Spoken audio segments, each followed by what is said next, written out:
Hello friend.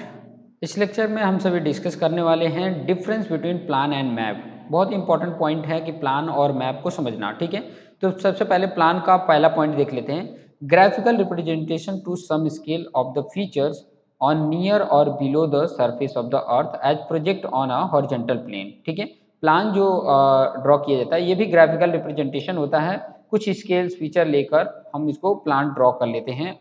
जो भी अर्थ के ऊपर हमने प्रोजेक्ट बनाना है उसका हम प्लान यहाँ पर ऑन पेपर पे बना लेते हैं। ठीक है, दूसरा मैप का पहला एक पॉइंट देख सकते हैं। If the scale of the graphical representation on a horizontal plane is small, जब स्केल स्मॉल हो तो उसके लिए हम मतलब मैप बनाते हैं। The plan is called as a map. इसका बोल भी सकते हैं कि इसका जो स्केल यूज किया जाता है वो स्मॉल स्केल होता है और जो प्लान बनाया जाता है वो लार्ज स्केल के लिए बनाया जाता है। लार्ज स्केल का मतलब ये समझ सकते हैं कि जैसे कि यहाँ पर भी लिखा भी है कि a plan is drawn on a large scale. तो लार्ज स्केल को कैसे समझेंगे? जैसे कि स्केल की अगर मैं बात करूँ 1 सेंटीमीटर इक्वल टू 10 मीटर। अगर मैं यहाँ पे बात करूँ कि अगर दोनों को सेंटीमीटर में कन्वर्ट कर दिया जाए तो ये कितना हो जाएगा? 1000 सेंटीमीटर होगा। 1 centimetre equal to 1000 centimetre. Okay, 1 centimetre equal to 1000 centimetre.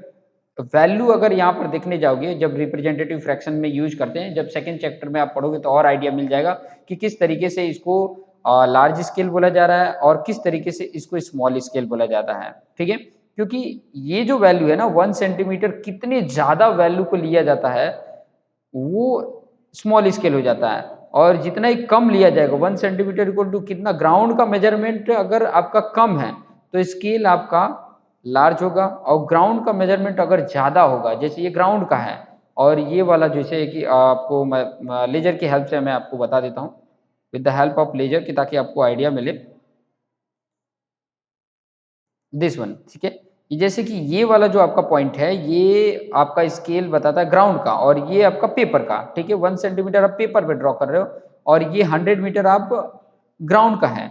तो जब ये वैल्यू इसके कंपैरिजन में देखो, यहाँ 10 मीटर है, यहाँ पर आपका 100 मीटर है। तो जब ये वैल्यू ज़्यादा होती है तो ये स्केल स्मॉल हो जाता है और ये स्केल लार्ज हो जाता है। ये लार्ज स्केल और स्मॉल स्केल का है, क्योंकि बहुत सारे को आइडिया होता है कि ये जो प्लान ड्रॉ किया जाता है स्मॉल एरिया के लिए किया जाता है, लेकिन स्केल लार्ज और यहाँ मैप लार्ज मतलब एरिया के लिए होता है और स्केल स्मॉल है। तो ये डिफरेंस यहाँ से आता है कि जो हमने ग्राउंड का मेजरमेंट लिया ये अगर कम है तो इसका स्केल लार्ज होता है, और जो ग्राउंड का मेजरमेंट यहाँ पर देख सकते हैं कि लार्ज है, ज़्यादा लिया, 100 मीटर 1 सेंटीमीटर को इंडिकेट कर रहा है, तो ये स्मॉल स्केल होता है। नेक्स्ट पॉइंट देख सकते हैं, on A plan horizontal distance and direction होता है। ठीक है, हॉरिजॉन्टल डिस्टेंस और डायरेक्शन होता है। वही मैप में देखेंगे तो on A topographical map vertical distance भी इसमें इंडिकेट रहता है। तो ये चीज़ें भी आप देख सकते हैं।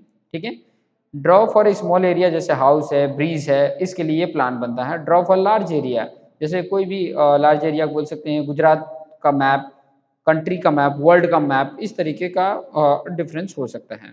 माय डियर स्टूडेंट, आपको ये आइडिया मिल गया होगा कि प्लान और मैप में क्या डिफरेंस है। ओके, सो नेक्स्ट वीडियो में नेक्स्ट पार्ट को डिस्कस करेंगे। So thank you.